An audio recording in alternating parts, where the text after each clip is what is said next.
I know we are all keen observers of the presidential race, the 2024 race, which has already started. We don't know who's going to be running against DeSantis. We know who we're rooting for. I don't think it'll be the current commander-in-chief. I do not think he will be still standing in 3.5 years. It almost seems comical, the idea that he could be there in 3.5 years. I hope it's Kamala Harris, the single worst presidential candidate I've ever seen, one of the worst politicians I've ever seen. I hope it's DeSantis against Kamala, but I doubt it. They're not going to allow her. You know, it'd be great. How about DeSantis against Cuomo? He was a big hope a few months ago. He was the Democrats' great hope. But here's what I think happened yesterday, Turtle Boy and Carano. The tide turned. I felt a momentum shift yesterday, Turtle Boy, and I'll tell you why. Two things. Even if you're just a fool, a zombie Democrat liberal, and you hated Trump and you voted for Biden and you support Biden, even if you're that kind of person, you had to be taken aback when Joe Biden talked about the eviction moratorium and said, yeah, it's probably unconstitutional. It's probably illegal, but we're going to do it anyway. That was stunning. And it was the ultimate what if Trump said this moment.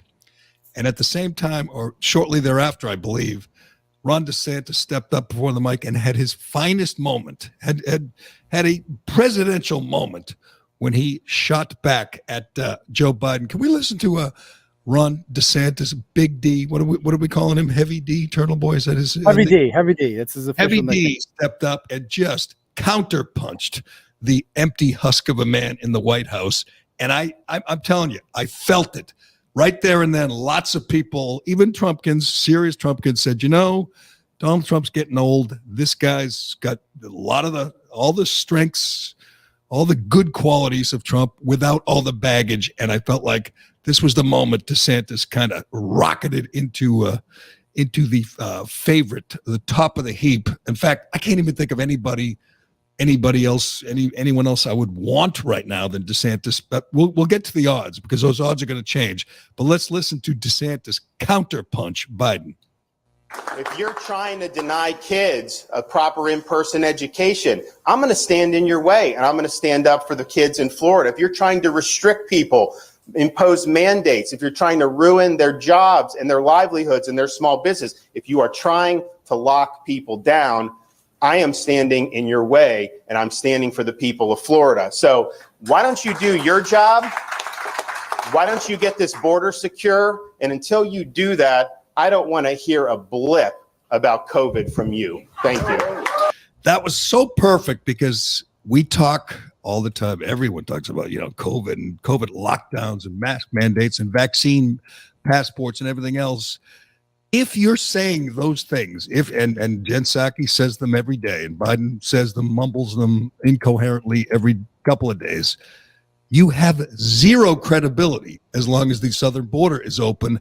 And not only are you allowing COVID positive people to cross the border, you're putting them on buses and planes and dispersing them throughout the country. It's almost like that scene in every movie about a virus. If there's a movie like, The Stand, where they go to that graphic and it shows the lines spread out over the world. Yeah. That's what they're doing with by executive order. Essentially, they're allowing the virus to spread around the country, and then they'll stand before the assembled press, their manservants in Washington. They will stand before them and say, yeah, that guy in Florida, DeSantis, he doesn't want kindergarten kids to wear masks. Okay, the question then, Turtle Boy, is who do you think's going to win that debate in 2 years or in 3 years for president? The guy saying, I want to allow children to breathe, or the guy allowing people to pour across the border with COVID and then turning around and saying, you got to mask up your third grader. It's the debate we need. It's the debate I want because DeSantis will kill it. He will. He will. But Gerry, they are working overtime. The 60 Minutes hit piece they tried doing they are going overtime. You can tell they're shitting their pants about DeSantis already, and they know what a threat he is because they're already trying to discredit him whenever they come. You shared that CNN clip yesterday of that little girl. We're going to get to that. It's amazing. What state was that in? Florida. They did that for a reason. Right. Precisely. I was going to get to that, Turtle Boy, because think of it. We know, obviously, CNN works for the administration, the regime. It's they're kind of the media wing of the Biden regime. And they're now saying we have to fight this governor, one of 50 governors. And they're taking their time and energy to battle one guy, one governor. That's a great sign. That's a guy that they've already decided he's the biggest threat to them. And I don't even think it's just about the election in 2024. It's an example he sets. He's a leader. He's a leader. And you tweet about this all the time. So do I. I talk about it. But you look at other people, whether it's Kristi Noem or who, and you say they're not leaders. They're followers. They're putting their finger in the wind and they see which way the wind blows. And by the way, they're afraid of the corporate media. They don't want to get across the corporate media. DeSantis doesn't care about any of that. In fact, he welcomes it. Bring it on. He welcomes the fight. He's much more in control than Trump. He's much more better on Twitter. And he's just not a loose cannon. Trump. He's much more likable. He served in the armed forces, Gerry. He's got a nice little family there. He seems like, wholesome. Doesn't come across as a scumbag. He has all of the MAGA qualities, all of the good ones and none of the bad ones. Right. As I've said, he went to Harvard and Yale, but we're not going to hold that against him. When you see him in his white Navy dress uniform, it is very impressive. There's no picture of Trump like that. like the picture you will see in commercials, ads for DeSantis, where he's wearing his Navy whites. He looks like Richard Gere or in Officer and a Gentleman. It's just a really good look.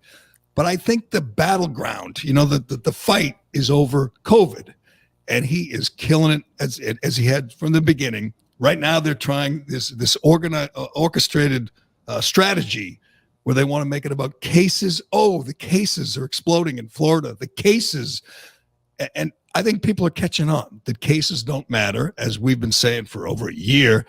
Cases, especially now, are irrelevant. That all the seniors, all the vulnerable population has been vaccinated. So cases are really a way that the media, and by extension, the Biden regime, it's the way to deceive the public. Say, listen, look at all the cases in Florida. And then you go, wait, no one's died in Miami or Orlando or Jacksonville in months.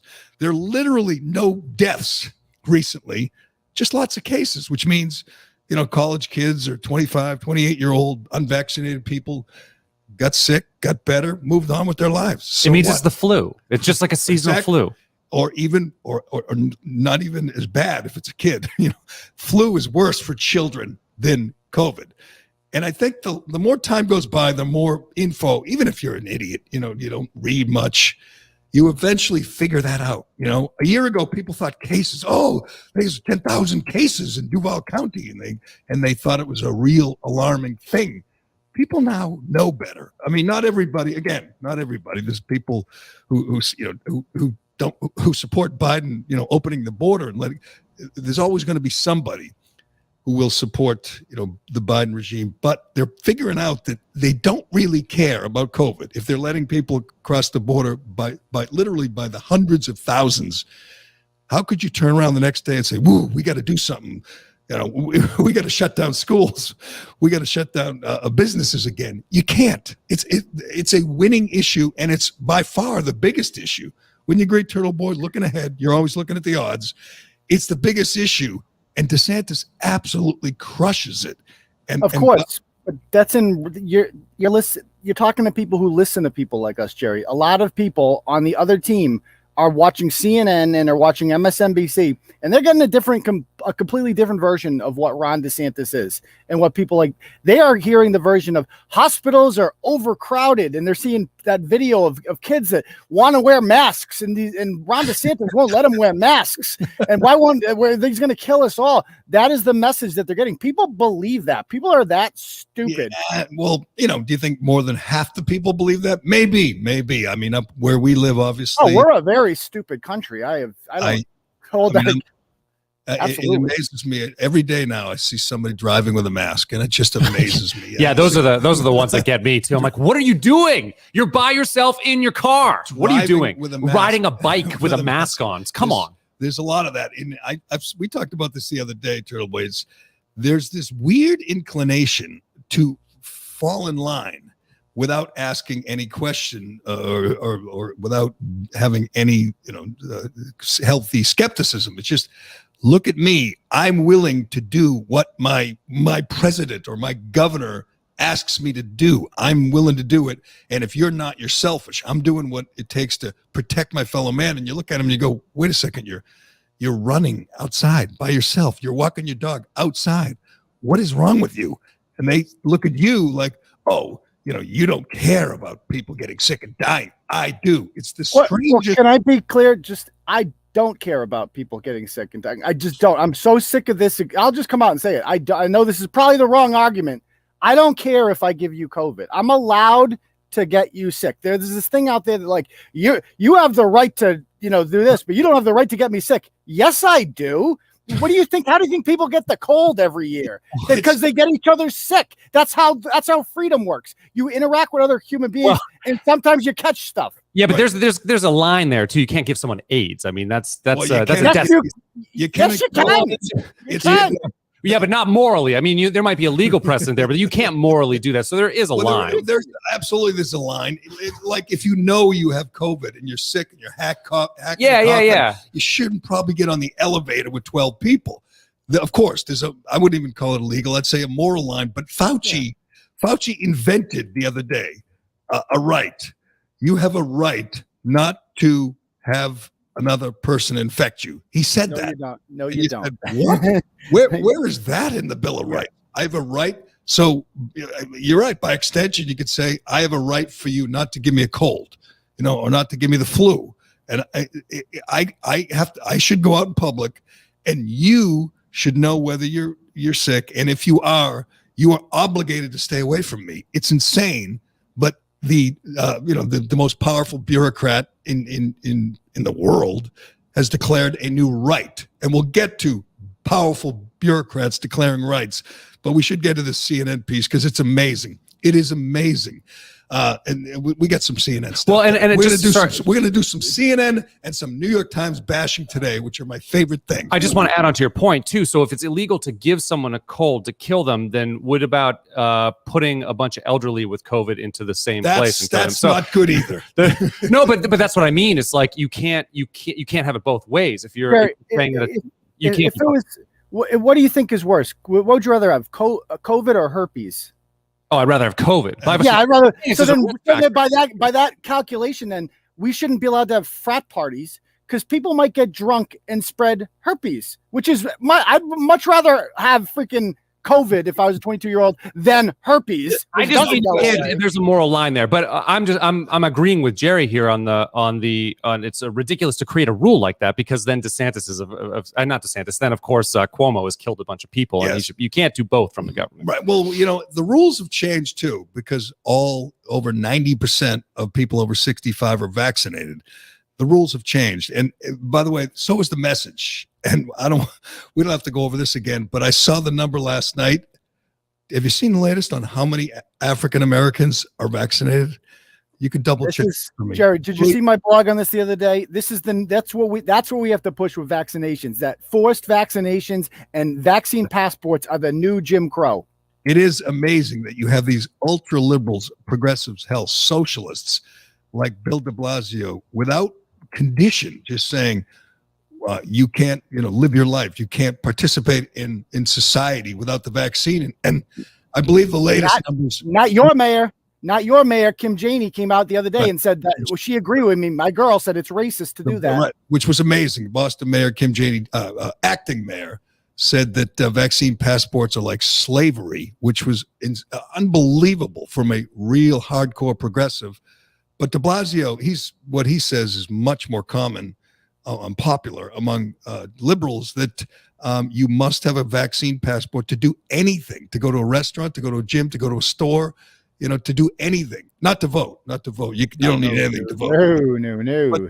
But consider that you're demanding to do anything, a vaccine passport, and I believe it's 28% of African Americans are vaccinated. So this super woke, ultra progressive is saying, I am no longer going to allow black people to participate in society. It's wild, and they've dropped the whole idea, Turtle Boy, of the Trumpkins in West Virginia being the problem. You know, that rednecks who go to NASCAR races are the problem. They're not. They're much higher. They're vaccinated at much higher rates than African Americans or Hispanics. By the way, like white fragility, they like to throw that term out a lot. What's more fragile for white people than an edict saying, well, when we go out to dinner, we can't be around you scary, black, unvaccinated people because we are very scared of a virus. That's like the definition of white fragility. And everyone adhering to this stupid policy has read that book. We have to adhere to a policy that even though we're vaccinated, we're afraid you'll get us sick. And if we get sick with the vaccine, we barely feel it. As far as I can tell, it's madness. But again, I think it's going to work out well because the Biden regime could not have handled this worse. They could not have made a bigger mess of it in their mind, for good reason. It doesn't matter if they infect half the country. They will change the demographics. They will turn Texas blue. If they succeed, they'll turn Arizona blue. That's their goal. They don't care if it kills thousands. That's the price you'll pay to turn these traditionally red states blue with illegal aliens from over 100 countries. We've had illegal aliens, a million, cross the border since Biden took office, from 100 different countries. It's amazing what they've done to this country, and they step before the media every day and don't apologize and it's just what they do, man. And what they do is open up the border. You watched Tucker in Hungary yesterday? Yeah. I mean, he's like, and he interviews the border people there, and they say, no, we don't allow people into this country to just walk in. Like he was there when 2 Syrian refugees walked into the border, and then that day they just kick them out. They don't give them a lawyer or whatever. Here's the door. See you later. Back to Bosnia. And we put them in hotels, put them on military aircraft, fly them around the country, particularly to red states, because the goal is to turn them purple or blue. Give them, food, healthcare, money, and I guess half the country supports that because that's their team doing it. But it's madness. I saw that they take refugees or migrants, they interrogate them, they handcuff them. You could see that. Then they turn them around and say, "There's the door." They literally just say, "You can leave now." In like a couple of hours, they're out of the country, and the border is sealed up again. It's the way, and you watch. In long term, Hungary will be in much better shape than you name it, Germany, or Sweden, or these countries who are overrun. But I want to get to that CNN piece that you mentioned because it's even on its own, it was insane. It was madness, but. The idea that this is part of a strategy to hurt DeSantis. Keep that in mind while you watch this or listen to this, because it's about a 12-year-old girl. Let's see if I have this right. I know both of you guys have seen this. A 12-year-old girl who's upset that they will not mandate masks for children in school. So most kids, I'm sure. Who's a vaccinated 12-year-old. She's been vaccinated. 12-year-old girl who does nothing without a mask on, nothing. I mean, she's walking around her own house, her own home with her parents, masked up. She writes a letter saying we need to make sure every kid is masked up because she's afraid her 10-year-old brother will get COVID and die. So you're going to look at this, listen to this, and you're going to think these are the worst parents in the world, and you're going to be right. These are horrible, horrible parents who've instilled an irrational fear in their own children. Again, I've said this so many times. The idea that we're taking children, who traditionally they're afraid of the boogeyman under the bed, or they have a bad dream, and we're adding this fear of a invisible thing, scary, invisible thing that might seep into their mouth or nose, into their lungs, and kill them. So these parents want their children, their 12-year-old and 10-year-old, to think that. It's not true. It's not even close to true. These children are in no danger of anything of even getting sick, let alone dying. And yet they want them to think that, because I assume these are parents who hate DeSantis, who like Biden. So they're playing along with this narrative, and they're using their own young children. They're using them to advance this idea that kids are in jeopardy. Kids are in real danger of dying if they don't wear masks or socially distance or even stay home, shut the school down. It's so wrong. It's just so insane. And yet, the Biden regime is pushing it. Obviously, CNN, the media are pushing it. What we're doing to kids, and again, my kids are older. I don't have to deal with it. But if I had to put a 12-year-old, 10-year-old in a mask every day and tell them, lie to them, say you need that mask. If you don't wear that mask, you could die. I couldn't do it. I mean, I don't know. That my daughter has never been in her school before and seen her teacher smile ever. She's never seen any other of her peers' faces, except when they eat lunch at separate tables. They can't even eat at the same table anymore. To think of the damage this is doing to 5-year-olds and 6-year-olds, that they have to think that, like, if I don't keep this mask on at all times, there is this virus out there that's going to jump in my mouth and kill me. That is what we are like. Has anybody thought about the psychological effects this is going to have on millions of kids? You're exactly right. So anxiety is having irrational fear. You are pumping irrational fear into young kids. They're going to have that for the rest of their life. They're scarred. These child abuse from these parents. You're going to see it in this video. It is a perfect example of it. Like, even without even without COVID, kids get anxiety. They get, as you say, irrational fear. They have afraid things are going to happen, even if it's not rational. And yet we invent this thing that's the worst irrational fear you can have. And parents, millions of parents, are okay with instilling it in their children. It's totally, I mean, here's the simplest stat you can take away. More kids have died from suicide than COVID during the last year and a half. It's not even close. Yeah. It's not even close. So you want your kid who's, going through puberty, adjusting to a new school, trying to meet friends, and you say, you got to get them as soon as you get out of bed, I guess, put that mask on because you might kill your brother. Why can't we all agree that these are terrible people? These parents are terrible, terrible people. Call child services and take these kids away and let them be kids. Let them live, happy childhoods and not be pawns in this political game. It's so disturbing. And of course, CNN plays along and doesn't ever mention that zero children, healthy children, zero children without underlying conditions have been killed by COVID. Zero. I read it in the Wall Street Journal. I heard it from Dr. McCary. Zero kids. And you wouldn't know that if I turn on we watch the CBS News, Gerry, every night in this house, 6 Nora O'Donnell, just to see what people are saying, just to see the misinformation that's being spread. All they talk about now is kids in the hospital with COVID. They find these random anomalies everywhere, and who knows the story behind the story. I'm sure there's always more to it. There always is. And they show it, and that's what millions of people are watching, Gerry. All right, let's listen to this. What's the girl's name? It's Lila Hartley. Lila Hartley, this poor child. I mean, I'm giving her a pass because she's 12. This poor child that wants to scare the crap out of her 10-year-old brother. And she wants, who did she write the letter to? Was it like the school board? School board, yeah. And she's demanding they force all children to wear masks because DeSantis has declared that there will be no masks in schools because he's a real leader. And they want to overturn that, make sure every kid is wrapped in a cloth mask. Doesn't do any good, but that's what they want for their kids. I'm so worried that if masks are not required, my brother could go to school one day and the next be dying in the hospital. You gotta show the video. You gotta see the video. Well, I'm not gonna be able to play that, but I'll play it. Oh, you can. Okay. I want to make sure I don't get sick.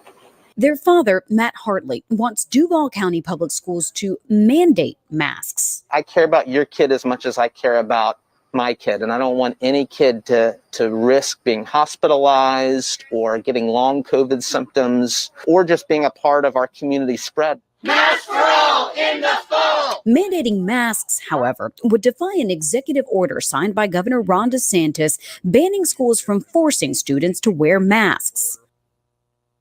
So they're trying to get around it. The school board is giving you an opt out. So they're making you jump through hoops in order to not wear a mask in there. You have to fill out a form. I don't know what they are, but we got to show you how to share the videos, because that without the video, it doesn't do it justice of the parents sitting in the home playing it. It's so easy. There's a button at the bottom there. But anyway, 2 parents, and it's a 12-year-old girl and a 10-year-old boy playing board games, all masked up, and it shows them walking around their house, and they're all masked up, and they do these interviews, as you could tell, muzzled with the mask. And you just heard the 12-year-old said, I want to make sure every kid wears a mask because I don't want my 10-year-old brother to die.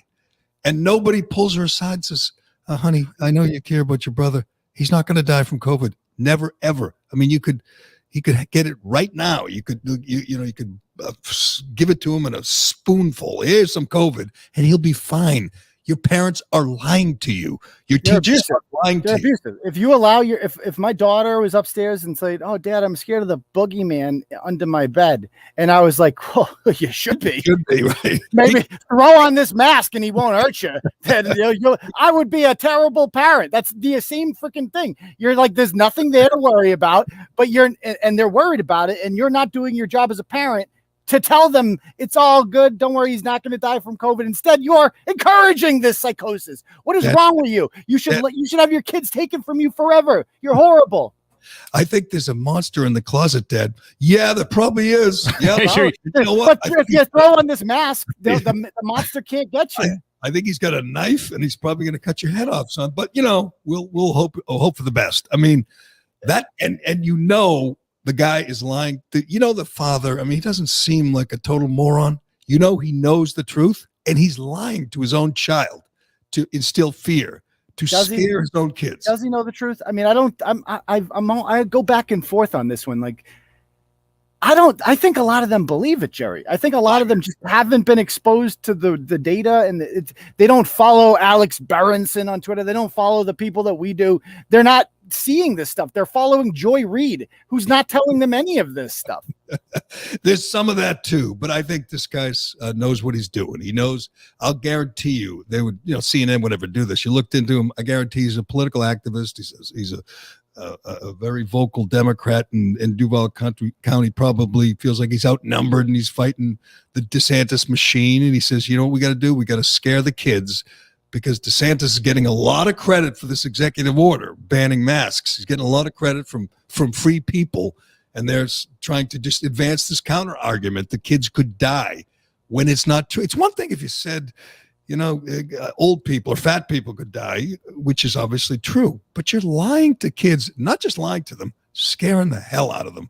What disgusting, disgraceful parents. What's her last name? Hartley's. You are pathetic, terrible parents. They should take your kids away. Should take your dog away, your goldfish. You're horrible people.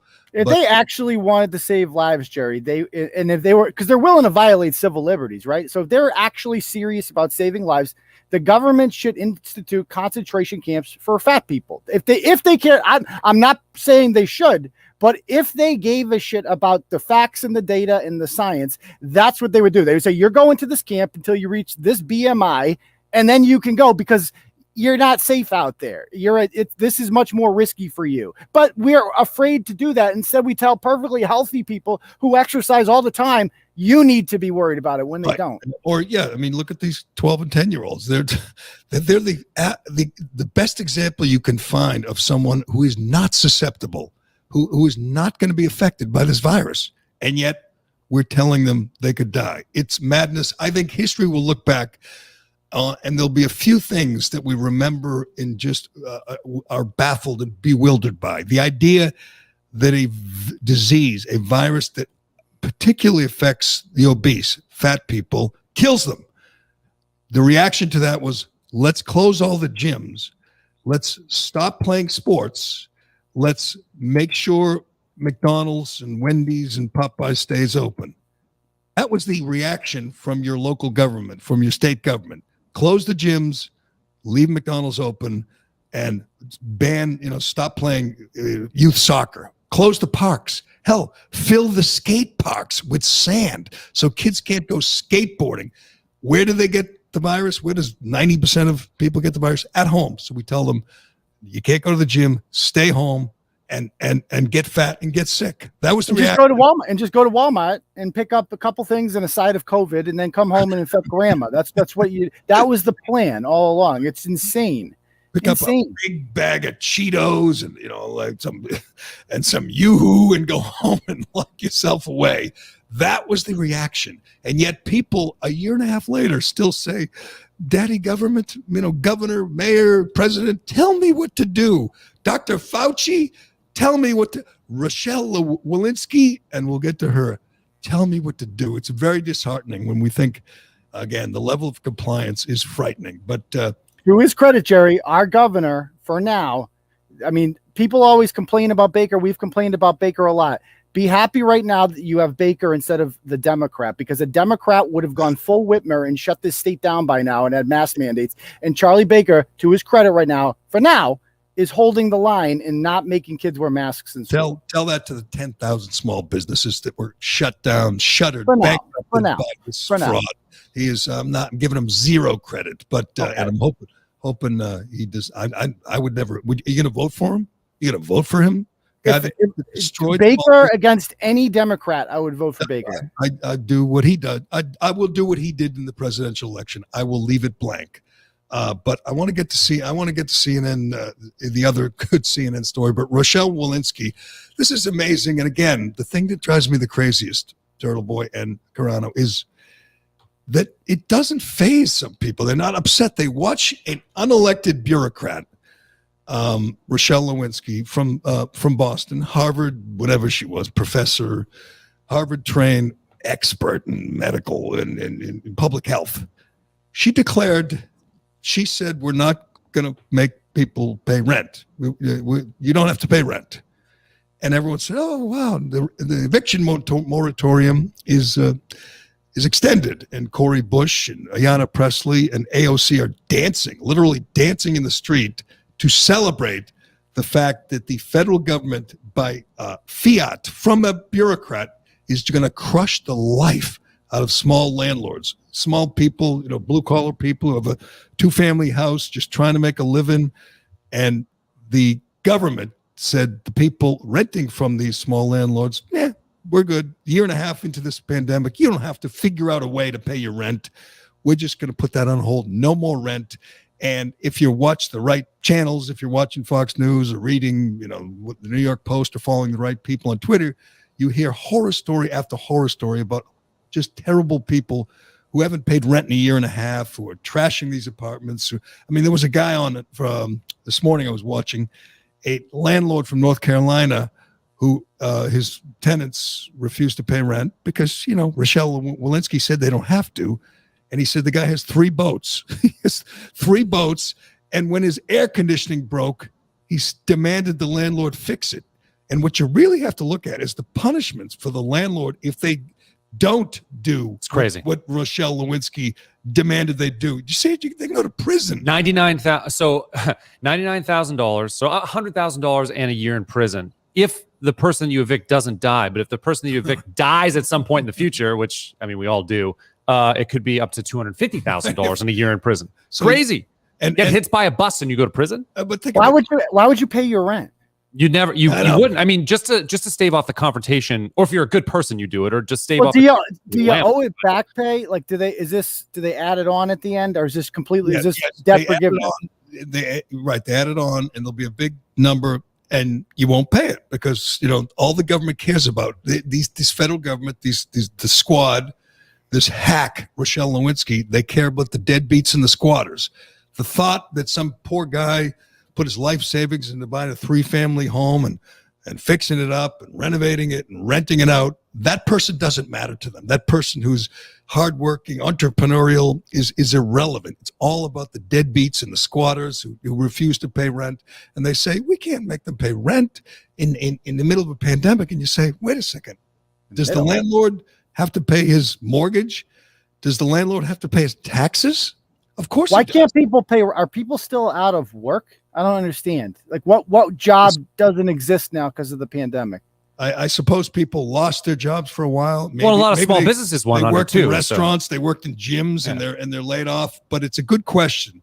These are not small business owners, these renters. They're just people who have jobs. They work for someone else. They were waitresses or cooks or worked in a gym and they lost their job. But they've had, there's 9 million jobs. They should be working. They should be working again.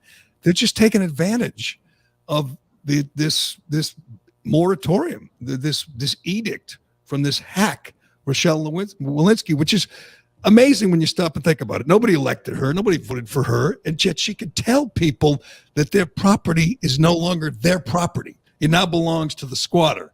And if they tried to remove that person, they could go to jail. It drives me crazy. And I'm not a landlord. I talked yesterday about when I was. It's awful. Being a landlord. And I don't know why anyone going forward would ever do that. Why anyone. I tweeted this yesterday or the other day. I said, going forward, to buy a restaurant, to buy a gym, to buy a 2-family, 3-family home, you'd have to be crazy, because now there's this added variable where forget the risk and the money it takes and the time and the effort and the sweat and the toil. Now you have to think about this. The government on a whim might destroy you for political reasons. Someone like Cori Bush or Ayanna Pressley might come along and say, no, I want to close that restaurant or that gym, or I want to declare that those renters don't have to pay him anymore. And the media will be on their side and they'll destroy you. And you'll say, wait a second, why am I the bad guy? I thought this was good for America, good for the economy, that I was willing to take a risk and open a restaurant or a gym or a store and hire people and pay taxes. I didn't know I was the bad guy. I didn't know the pandemic was my fault. It's amazing what these, not just the Biden regime, but these unelected people, the media, the way they've treated entrepreneurs, hardworking people who aren't asking for anything for free. They're willing to work. And we're saying, screw you. You're the bad guy. We're going to destroy you for political reasons. And people don't understand this, but property rights are the fundamental right in a free society. If you don't have property rights, you can't practice religion. You can't practice free speech. I mean, you can't, guaranteeing free speech in a public square does not happen. You can't put a Christmas tree up anymore. This is just destroying, like they said, the guy on Tucker last night. This is destroying the concept of a contract. Like the contract, our country is based on contracts with people, and it's just gone. Like contracts mean nothing now. You imagine doing that. You have a 2 or 3 family and you're working hard and you're getting rent and you're fixing things and constantly paying bills. And the guy says, you say you live next door or you live below them or above them. And the guy says, I'm not paying anymore. Why not? No, the government says I don't have to. Yep. And you go, wait a second, I have to. And I know there's landlord assistance, but it's hard to get. And it's a major red tape. And you're sitting there going, but this guy's working. This guy owns a boat. This guy has a new car. This guy has nice furniture. And he won't give me my rent because the federal government says he doesn't have to. I'm telling you, there's going to be more. Every landlord I've ever met, Jerry, you're like the first guy from Boston I've ever met as every landlord I've ever dealt with is like a grizzled 60-year-old Albanian guy or a Greek dude, and they come from post-communist countries and they're so conservative, these people, and they hate it. And maybe that's why they're attacking them, is that the landlord class tends to be a little bit more right wing. I'm with you. And same with like liquor stores or restaurants, fast food places or convenience stores. Hardworking immigrants. They're many of them are hardworking immigrants. They must be baffled, saying, "You mean I can't ask my tenant for rent? Why not? The guy goes to work every day, and the guy's got a new car, and you have to deal with it. And not only you have to deal with it, you have to watch Congress people celebrating, literally dancing and celebrating the fact that they declared that you can no longer collect rent from your tenants. It's disgusting. It's nauseating. Well, I've got Biden talking about it if you want to hear it. Let's listen to Biden. Even Biden, who is obviously clueless and out of it, admits that it's not constitutional. It's not legal, but we're going to do it anyway. You know what? This is all we should do every day is imagine if it were Trump stories, because this is imagine if Trump said, yeah, it's unconstitutional, but I'm going to do it anyway. Imagine how the New York Times and Washington Post and CNN would react to that. This was Maxine Waters' idea. She tweeted that out the other day. Yeah, just go ahead and do it. Have a heart, CDC. Have a heart. Who cares? Editorials. I think the Washington Post has an editorial saying, Yeah, it's illegal, but so what? It's a good idea. It's a good idea. Remember though, this is moderate Joe. This is the guy from Delaware. We don't have to worry about him being radical. Except we do, because he doesn't make any decisions for himself. They all come from Jen Psaki and Maxine Waters. That's where they're the real people pulling the strings, and the stupid puppet up there. And that's why you're like, he's not going to run. Of course he's going to run again. Of course he's going to run again in 2024. Are you insane? This is like the best thing they have going for them. A puppet who does all the things they do. I don't think he's going to. I don't think he's going to be 82, Turtle Boy. You can't tell him he's going to run at 82. He can barely function at 78. Chuck Grassley is like 98 something. Yes. And how old is Dianne Feinstein? Yeah, they can do it. They can do it. Trust me, they will. I believe she has dementia. He can't do it, but we'll see. And we never did the odds because you know what? We shouldn't. Yeah, I saw the odds. The odds actually are even with Trump and DeSantis, and have been for quite some time. They're both plus 250 to get the Republican nomination. And Biden's the favorite for the Democrats. There's no chance. No, Biden, but barely. He's plus 130. So he's actually against the field. He is an underdog, but amongst all Democrats, he is slight favorite. All right, well, let's listen to Biden. Tell me, if you're his advisor, or whatever, Jen Psaki or his wife, you don't say, Joe, have a Red Bull or something. He's half asleep. He's going, yeah, the legal scholars said it might pass muster. He's so uninspiring. I would be frustrated if I was his supporter. I'd be like, can you wake the hell up? This what we're talking about here is changing lives. It's destroying lives. It's a huge, huge story. And you're acting like, you're ordering lunch. It's pathetic. But let's listen to Sleepy Joe. Constitutional scholarship says that it's not likely to pass constitutional muster, number one.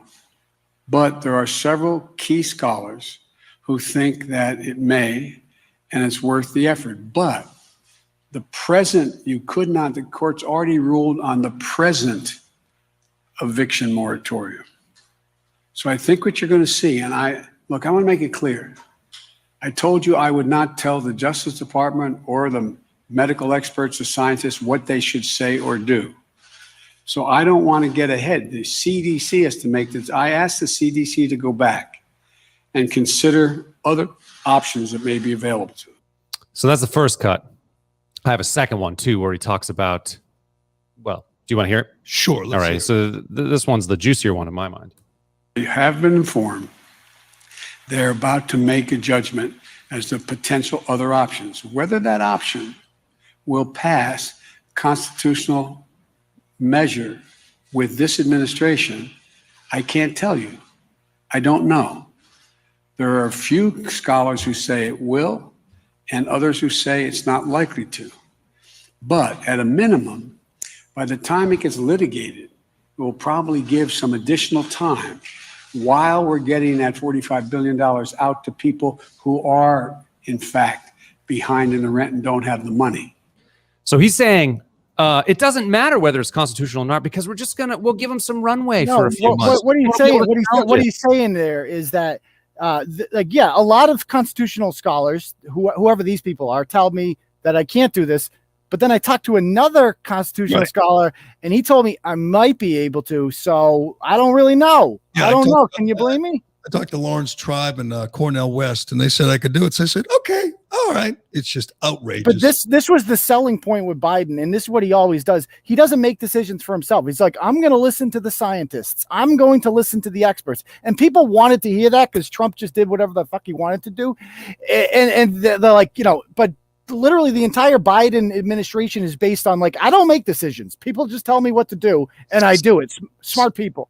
So why doesn't someone say, which expert told you to open the southern border and let thousands of COVID positive illegal immigrants? Because nobody called on Peter Ducey when he had his hand up. He's the only one that would ask that. He is. He's great. Peter Ducey is a stud, and I'm glad he's there. I can't imagine if he weren't there. There would never be a real question. All right, we have to move on. Should we do Shea and then move to the next thing? Let me talk about Shea, and then we're going to do some New York Times bashing, which is always fun. And we have some good news out of Martha's Vineyard and some bad news out of Tokyo. All right, but let's talk about Shea. And I'm going to give you the good news first, Turtle Boy. the good. Now, again, you know what? The bad news first, because I don't want to spend a lot of time on it. The United Men's States, 4x1. Okay. the United States won bronze. We won a bronze in U.S. women's soccer. See, I like to look at the bright side of these things. While Megan Rapinoe and her fellow ingrates won a medal, that means they have to go to the medal ceremony and look up at whoever, Canada or who's Canada playing, Sweden, and listen to their anthem. And they have to go with their sad faces on. And Megan Rapinoe is going to be, as usual, she's going to be, hamming it up and pretending, she's so disappointed. And it's going to be fun because they're losers. They choked. They failed miserably. And it couldn't happen to a better bunch. I'm still waiting to see if Tamira Mensah-Stock is on the cover of the Wheaties box, or is like being honored and celebrated in Times Square by the Today Show. That's what they do with all the Olympians. They fly them back and bring them to Times Square, and the crowd cheers for them. I think it's going to be great when she gets back to the United States. She's going to start cashing in, and we're all going to be very supportive of that. That's the big news out of Tokyo. The U.S. women, they won bronze. They beat somebody 4-3, and they have to hang around for a while. And also, here's my favorite story of the day, Turtle Boy. Let me get it up here. As we know, Obama scaled back his birthday bash at the last minute. This was announced, I believe, early yesterday. Initially, it was going to be 475 guests, and now it's about 50 friends and family. And, of course, the media, as usual, carried his water and said it was about COVID concerns. He has no COVID concerns, just like most people who tell you to worry about COVID. He's not worried about COVID. But we got a sense that there's going to be some backlash. It was not a good public relations move. It was not a good look, and nobody cares about looks more than Barack Obama, except maybe Michelle Obama. So they decided to scale it back, and TMZ is on the island reporting thoroughly on this story because it is a good story. And they have a story about how none of the guests can get their money back from the hotels. And these hotels are ridiculously expensive, but they have, I don't blame them. They have a policy. It's peak season, and they have a cancellation policy. One of the hotels' cancellation policy is 6 months. You have to cancel 6 months in advance. But most of them are, 3 days, 4 days, a week. And so all these guests, these 500 guests, are out of luck. And one of the hotels is $1,300 a night. And I realized that, most of them are multi-millionaires, but still. Why can't they just go there anyway and hang out and have a good time, which I'm sure stand outside the gate? Some of them will. Right outside the Obama compound and party down? Let me see. The question I have, and I think this will be a big deal, is let's see, the hotel called the Hobnob, $800 a night. They said that the 72 hours was their policy. The Harborview, $1,300 a night, 72-hour cancellation policy. These places are all booked up with Obama, sycophants, and now they're, I guess they can, sell that room and keep that money, which is good. And it said the rental car places are all wiped out. No one's can get cars because of the guests. But 200 servants he had signed up for that. There's no doubt in my mind they're all screwed because they must have had to make accommodations. These are waitresses, waiters, servers, bartenders. What do? They were supposed to have a nice paycheck. Do you think Obama took care of all 200 of them? I'm just going to guess and say no, that they're screwed. And if there were any, maybe TMZ will cover it, but if there were any real media in this country, they would find out just how he left these people hanging because he did. Well, in fairness, I'm sure most of them, you've been to the Vineyard in the summer, Jerry? I have indeed. It's all seasonal help. A lot of Brazilian women down there. They're very nice. They're lovely. And so I think they all have places to stay. So I don't think they're the ones losing out on the $800 hotel rooms. Well, but they're losing out. No, they're losing out on the paycheck. And the other problem is no one else is coming in now because he kind of booked up the island. So no one else was booking time to go over there. He's such a narcissist. Do you imagine thinking a party for yourself, a celebration of yourself for 500 was a good idea? Can you imagine thinking that for 1 minute? And by the way, he, through one of his surrogates, Valerie Jarrett, is raising funds for this party. it's allegedly for his museum or whatever. Her tweet is the most tone-deaf thing I've ever read in my life. And we talk about elitist.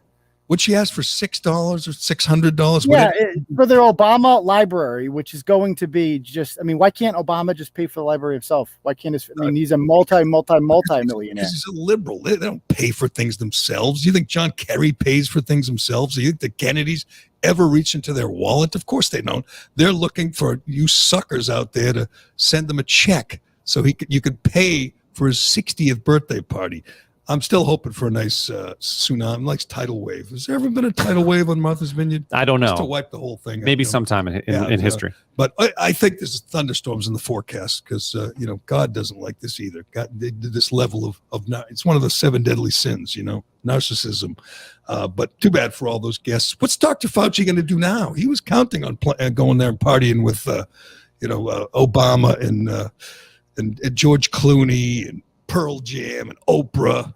What is that? So only 50 people. There's going to be so many people going, don't you know who I am? You can't leave me out. Did you believe their lie that they were going to make sure that everybody was vaccinated that came there? Did you believe that for a second? What are you talking about, Drew? Like they hired a COVID coordinator. Oh, of course they did. Yeah, I'm sure they would. Just like Karen Polito. Remember she had that thing last year at her house and she claims, oh, well, we were masked up the whole time. No, you freaking weren't. Nobody believes that in your house y'all were standing around with masks on. Stop it. Stop it. They know the rules don't apply to them. It'd be great when like Oprah has to go to the bathroom and they point at the porta potty. Say, there you go. Go take a smash. It's gonna work. Nobody in the house. All right, let's get. We like to point out if I had a website like a big web, like it was one of these news websites, I would have a feature every day on just the most outrageous lies that the New York Times tells people, because there's one thing for us, we know the New York Times is a joke and we laugh at it, but there are people who think it's a real newspaper, a real news organization still out there. And there were a couple things yesterday about the New York Times, which just were so typical. There was a story breaking, I don't know who broke it, that the New York Times reporters were ordered not to report on the Wuhan lab leak, the story, to not cover it. Because they're in the tank for the Chinese government and they wanted to make Trump look good. So everybody knew it most likely came from a lab. But the New York Times, the paper of record, the gray lady, told its reporters, don't go near that. If that sounds like the most outrageous New York Times story from yesterday, you're wrong. It isn't. They put out a story and the headline initially, until there was so much backlash, they had to change it. A story about bin Laden, where they called him, quote, a devoted family man. In the story, a devoted family man. He has, as we learned from the New York Times yesterday, Osama bin Laden had 5 wives and 24 children. It took Robert O'Neill, our former guest on this show, Robert O'Neill, the man who killed bin Laden, to just issue the greatest retort ever. He says, a devoted family man? He goes, he used his wife as a human shield. He goes, thank God he was taller. Yeah, but he had a bunch, in fairness. But yeah, one of his wives. No, they tell you that. There was one sleeping with him and 2 were sleeping downstairs when the SEALs stormed the compound. But he used his wife as a human shield, but he was so tall that Robert O'Neill could put 2 in his forehead and take him out. But that is, it's like when they called, what's his name? The terrorist, yeah. Austere religious scholar. Right. It was in the header, too. It was Osama bin Laden, the fanatical terrorist, and the devoted family man Right. They talk about how he was such a good father. He's like one of those mob fathers who wants his son to, be a lawyer, like God in Godfather. They want his son to be a senator. Yeah. The story says he didn't want his kids to go into Al-Qaeda, to join Al-Qaeda. He was such a good father. While he's literally killing 3,000 innocent people, he was steering, his kids in the right direction. The New York Times. He was doing it for them, though, Jerry. It's like a noble heroin dealer who's just raising money so his kids can go to college. That's it. And the New York Times says before the Navy SEALs assassinated him. Did they really assassinate him? That counts. That's technically an assassination. Assassination is usually not a good thing. It's assassinating a president or a religious or a leader or whatever. Assassinate? No, they took him out. They killed him. because he was public enemy number one. Well, it's not like there was any, due process or anything. So I think it was assassination. Did you want to bomb Osama bin Laden? It's not about what I want. I'm just talking about definitions, Jerry. You're a word guy. He was a family man. If bin Laden was alive today, all 85 of his children would be masked up, Jerry. So there's that. But I mean, think of the people the New York Times says, at some level glorified, terrorists, just, Castros, bin Ladens. I mean, any enemy of Hillary Clinton, any enemy of America is a friend of the old gray lady. It's kind of nauseating, but they do get a run for their money in terms of mainstream media from CNN on a daily basis. CNN, we learned yesterday, we talked a lot about Cuomo, Killer Cuomo, that creep, and it's great watching the noose tighten around him. Every Democrat, I mean, even his good friends like Whoopi Goldberg, who went on her show, The View, and condemned him, not in strong terms, but then we found out she headlined a fundraiser for him like a few months ago. We found out, I think today, that two founders of the Me Too movement helped strategize with the Cuomo on how to get past this little sexual harassment scandal, including attacking, defaming the victims. Two founders of the Me Too movement. So it is exposing so many frauds on the left, and it's going to continue. Cuomo, this thing is just going to get worse, and he'll never resign. He probably won't get impeached, but he is going to squirm. He's going to sweat. He's going to have to go through this for the rest of his life in the public eye, and he'll never walk away. He'll never just say, I'm done. Leave me alone. I'm going to go and quietly retire.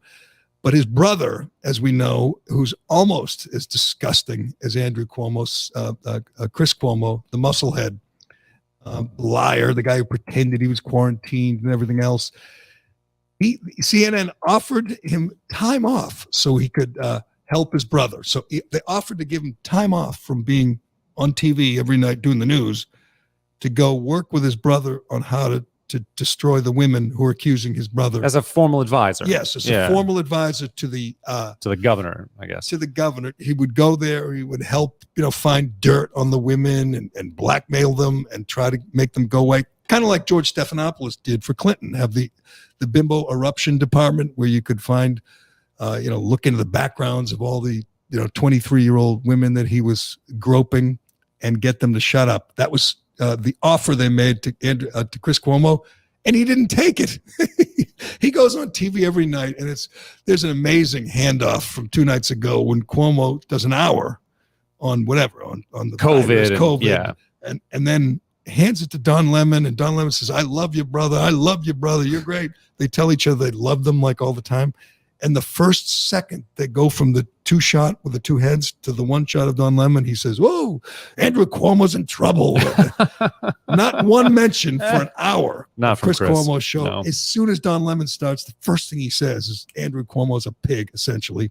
And Don Lemon should know he's been accused of pretty serious sexual misconduct himself. How do they keep Chris Cuomo on? I mean, are they going to keep him on after all this? Good question. He's not like a star. He's not really good at it. He's not like and he's not like, well, I mean, he says the right things, but like those tapes of him talking about women that Tucker played, I mean, he just comes across as the biggest meathead douchebag, typical, he freaking thinks he's hot shit. Like every chick wants to bang him. Like, how does a guy like that survive in the Me Too? Yeah. And the videos Tucker plays of him lifting weights while he's in the office, he's got a dumbbell going, and he's just Jerry, do I look like the kind of guy who has to harass a woman? Do I seem like that kind of guy? They come to me. I'm Chris Cuomo. Yeah, and there's stories of him. He's legendary too. It's probably not as bad as his brother. His brother's the worst. His brother's the worst person in the world. I mean, his brother seems 20 years older than him too. How far apart are they in age? Taller than him. He's, I believe they're 13, 14 years apart. And they call each other best friends growing up. And I'm going, how could you be best friends growing up? Yeah, Chris is 50 and the Gov is 63. They have the same mom? Yes, I believe they do. The Love Gov is like a foot taller than Chris, too. Then you see him standing next to each other? It's a good question. Do they Yeah, have this? I think so. It says brother, doesn't say I stepbrother. mean, they have the same mom, but I'm not sure they have the Well, same. they would both have the last name Cuomo if Mario was going around spreading his seed everywhere. But they don't even look that much alike either, do they? No, they don't. And they're different sizes and different ages and everything. But they do have one thing in common. If they see a pretty young woman, they think they can have their way with that girl. And we're still at 11, but that number's gonna go up with Cuomo, just like it did with Weinstein and Epstein and Cosby and Blauer. The number always goes up like a friggin' counter at a deli. Just we're gonna go from 11 to 15 to 20 to 25, like it does with Deshaun Watson, who, by the way, is, last I checked, still there. practicing. Still there. Still practicing. He has 24 women accusing him of just being a disgusting freak. The Cuomo bros have the same biological parents. Okay, Well, of course they do on record. I'm just telling you what it of course, says. Officially they do, but well, I think you would know who they came out of, Jerry. I feel like that would be. you just said they have the same mother. They might not have the same father. It's No, I was saying they obviously have the same father. They're both named Cuomo. I was wondering if they had different mothers because a 13 or 14-year difference, women, there's only a window there when women can have children. It's kind of interesting. I learned something today. It's fascinating. That's fascinating. But anyway, we don't have a Tom Brady update today. He still hasn't declared whether he's vaccinated. I don't believe you have connections down there, Jerry. Well, yeah, I do. I read you the details yesterday. They still haven't asked him. Nobody's asked him, which is amazing. The guy is, the quarterback, the most prominent player in the NFL, and nobody has asked him yet. What about Greg Hill? Does he still get the interview? I don't think so. Someone in Tampa probably does. And by the way, they asked Bryson DeChambeau, and he said, "Nope, I'm not vaccinated." He says, "I don't want to take up a vaccine for someone else who needs it more than I do." That's a good answer. That's a good answer. No, My it's not. duty. That doesn't fly at all. I was in New York this weekend, Jerry. They're giving vaccines out at the freaking at the Metropolitan Museum. They're everywhere in New York City. Vaccination clinics. You can get a vaccine anywhere. Well, I mean, DeChambeau's never going to get it. He's like Brady. He's one of these fanatical, healthy guys that has, his diet is very extreme and all that. But he doesn't think he needs it, especially now. He's already had COVID. Cost him a chance to win a gold medal, but he sounds like he's okay with it. And he's just going to say, I get the natural immunity now from COVID. I'm good. Brady isn't. Do you think he has it? Do you think he's been vaccinated? No, I don't think he's been Nobody vaccinated. thinks he's vaccinated, but they won't ask him. It's amazing. But maybe it will happen, today, tomorrow, very soon. And when it does, Brady's going to say. Well, I think Tom went to that was part of the appeal of going to Florida is the media there is not even close to the same. It doesn't have any Kirk Minihans and Gerry Callahans in it who are actually going to ask real questions. That's not how it works in Tampa Bay, Jerry. Well, my source, my connection wasn't Your there. source sucks. He wasn't there that day. He was covering something else. And he said that there was one reporter who asked Brady how happy he was. And another one asked, what was the other question they were asking him about? Some other, social media. Yeah. Who does all your social media? When they had a chance to ask him, Tom, are you vaccinated? They asked him if he's happy this year or happier. Now that he's 44, are you happier? Anyway, why'd you get me off on that? We've done that enough. I'm not going to talk about Brady again until these people in Tampa ask him the damn question. Just say it. He's not going to mind, by the way. You really think Brady's going to get upset and snippy? It's not like you're asking about Trump or Alex Guerrero or concussion water. There were things that made him uncomfortable. I don't think this will make him that uncomfortable. He has an answer ready for him. He's prepared. It's coming. Maybe today. There's certain days he has to face the media, and maybe it's today. We will find out. But anyway, we will leave it there. Thanks to Turtle Boy. You can read his blogs, TB Daily News. What did you have this? We had one great one since last we talked. I can't even remember what it was. What will people read when they go to TB Daily News? I got another one coming today, Jerry, about that woman in Las Vegas who raised $200,000. She was going to get evicted. Have you seen this one in the news? I got more. Wait till you see what I got on her. That one's coming today. Good. That's a good tease. Nobody is better at uncovering the GoFundMe frauds than you. You could do that full time. That could be spoiler alert. She's a stripper, but go ahead. So she raised $200,000 in $1 bills. Is that what she did? I think so. All right. We can read that at TB Daily News, and we can follow Turtle Boy at Dr. Turtle Boy. At Dr. Turtle Boy on Twitter or on Facebook, Turtle Boy Sports. And follow us on Twitter too. We're very close to I was 10,000 at the Callahan Show I on thought Twitter. you were going to get us to 10,000. You know, with the power. I am going to get us there. We're close. Carano's It's been a about weird following. You have a weird following. about 150 since I started, by the way. Okay, you could follow the show. I need some retweets from Gerry too to get my follower count up. It's hard to get all my followers back, Gerry. Every time I have to start over. Hook it up with some retweets. I retweet you all the time. What are you talking about? You do. But I'm dying. I need my followers back, Gerry. I crave them. More than he retweets the show, by the way. I retweet everything. You shut up. Now that I can't pay you in peanut M&Ms, I'll pay you in retweets. How's that? Okay, that works. I accept. All right, thanks, Turtle Boy, and thanks to Carano, who you can follow at. No, just the Callahan Show. Follow the show. Just give me your Twitter. It's my name, Matthew Carano. That is, you got Matthew Carano, but follow the show. That's follow the important. show. Yeah. At what's the show's Twitter again? The Callahan Show. Oh, I changed it. That earlier. I did mention it. You changed the name of the show. Well, yeah. The Callahan Show on. It's so much better on Twitter. It doesn't matter. It's in my bio. We'll talk about this another day. Okay. Damn. Why did you bring that up earlier? I was going to make that announcement. If people are still with us, we're now. Is it at Callahan Show? The Callahan Show. But don't worry. You can find it on Twitter. Just search in the same other stuff. We don't make it easy for them. We want to get to 10,000. These are smart people, Jerry. You can follow me at Gerry Callahan. Please of course, do that. But I will retweet the Callahan Show. Matt Carano changed the name because I don't know what. It sounds better. The Callahan Show is because we're going to do audio. We're going to do video. It's a show. It's not just a big podcast. show. And I said, as usual, I said, sure, whatever you want to do, go ahead.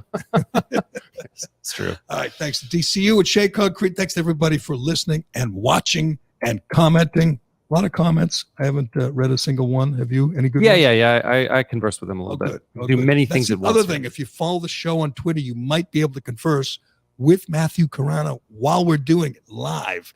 So do that. Follow the show and send a tweet to Carano. He'll read them all, I promise. All right, I'm Gerry Callahan. This is the Callahan Podcast, and we will talk to you again soon.